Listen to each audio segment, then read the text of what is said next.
नमस्कार।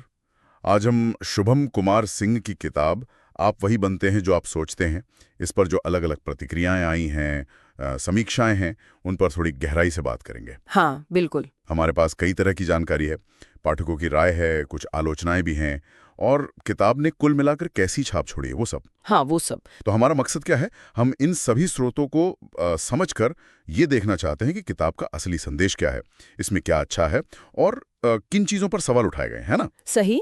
मतलब एक संतुलित नजरिया बनाने की कोशिश करेंगे। बिल्कुल।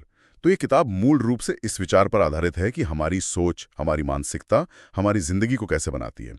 और इसे रेटिंग्स तो काफ़ी अच्छी मिली हैं, ज़्यादातर 4 से 4.5 स्टार्स के बीच।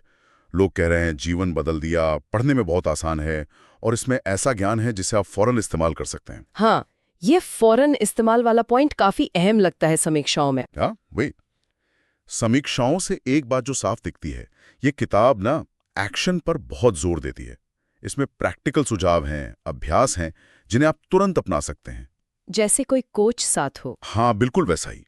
और लेखक की अपनी कहानियां, उनका लिखने का जो अंदाज है, वो इसे सिर्फ किताबी बातों से ज्यादा भरोसेमंद बनाता है। बिल्कुल। और मुझे लगता है यही चीज, मतलब ये प्रैक्टिकल नजरिया और वो पर्सनल टच, इसे उन लोगों के लिए खास बनाता है जो अभी अभी सेल्फ हेल्प की दुनिया में कदम रख रहे हैं।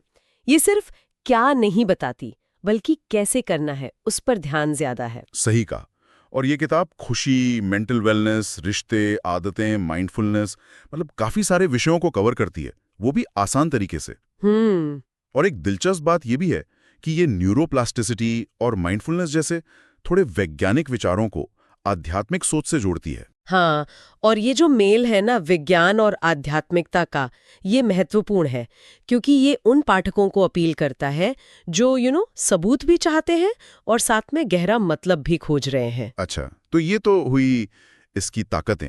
हाँ। लेकिन चलो अब थोड़ी आलोचनाओं की भी बात कर लेते हैं। हाँ। कुछ समीक्षाओं में ये बात आई कि इसमें गहराई की थोड़ी कमी है, हाँ, खासकर उन लोगों के लिए जो पहले से ही सेल्फ हेल्प किताबें पढ़ते आ रहे हैं। बिल्कुल। ये पॉइंट कई जगह उठा है। उन्हें शायद ये बातें थोड़ी जानी पहचानी लगीं, और कुछ लोगों को वो जो बोल्ड फॉर्मेटिंग है या मुख्य विचारों का बार बार दोहराया जाना, हाँ, वो दोहराव वाली बात। हाँ, वो कुछ पाठकों को दोहराव जैसा लगा। तो यहाँ एक सवाल है, क्या ये दोहराव नए लोगों के लिए अच्छा है, मतलब विचारों को पक्का करने के लिए, या फिर जो अनुभवी पाठक है उनके लिए ये एक तरह की रुकावट है? देखो, समीक्षाएं तो इस पे बटी हुई लगती हैं। कुछ कहते हैं छोटी किताब है लेकिन जानकारी बहुत अच्छी है। वहीं जैसे लॉरेन नाम की एक पाठक है, वो कहती हैं अगर आप सेल्फ हेल्प में पहले से हैं तो शायद बातें आपको जानी पहचानी लगें। और एक जेरी नोलन है, वो तो इसे कोटेशन से भरी और घिसी पिटी कह रहे हैं। ओहो, तो काफी अलग अलग राय हैं। हाँ। और एक और आलोचना थी, कुछ समीक्षकों ने उठाई लेखक का ये दावा कि उनकी किताब बाकी नॉन फिक्शन किताबों से बेहतर है। कुछ लोगों को ये थोड़ा गैर जरूरी लगा। अच्छा, मतलब दूसरों को कम आंकने जैसा। हाँ, कुछ वैसा ही। उन्हें लगा कि इसकी जरूरत नहीं थी। ठीक है, तो इन सब बातों को देखकर ऐसा लगता है कि ये किताब किसके लिए सबसे सही है। शायद वो लोग जो अभी सेल्फ डेवलपमेंट शुरू कर रहे हैं।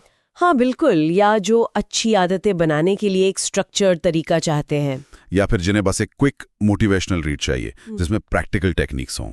सही। और शायद उन लोगों के लिए कम अच्छी हो जो पहले से इस फील्ड में है और कुछ बहुत नया, बहुत गहरा ढूंढ रहे हैं। सही कहा। यहाँ समीक्षाएं एक दिलचस्प बात सामने लाती हैं कि क्या व्यक्तिगत विकास हमेशा नई खोजों के बारे में है, या फिर जो बुनियादी सिद्धांत हैं उनको मजबूत करने के बारे में। अच्छा पॉइंट है। और ये किताब साफ तौर पर दूसरे वाले रास्ते पर चलती है। शायद इसीलिए ये नए लोगों में इतनी पॉपुलर है और अनुभवी पाठकों से इसे आलोचना भी मिली है। बिल्कुल।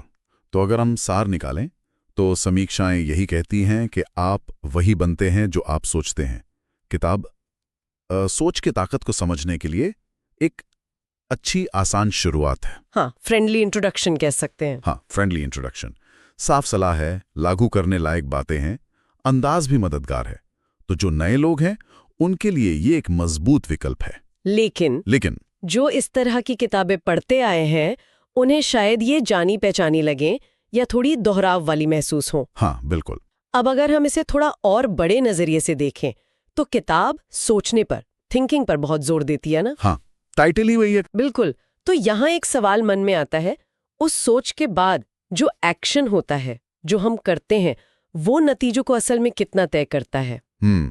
सोचने वाली बात है। क्या किताब में सोच और एक्शन के बीच के संतुलन पर बात की गई है, या ये कुछ ऐसा है जिस पर पाठक को शायद खुद ही और विचार करना होगा? अच्छा, ये एक सवाल है जो इन समीक्षाओं को पढ़ने के बाद शायद पाठक के मन में रह जाए कि सोच तो ठीक है, पर उसके बाद का कदम कितना महत्वपूर्ण है और उसका जिक्र कितना है। सही। सोचने के साथ साथ करने का संतुलन, ये एक अहम मुद्दा है जिस पर पाठक खुद गौर कर सकते हैं।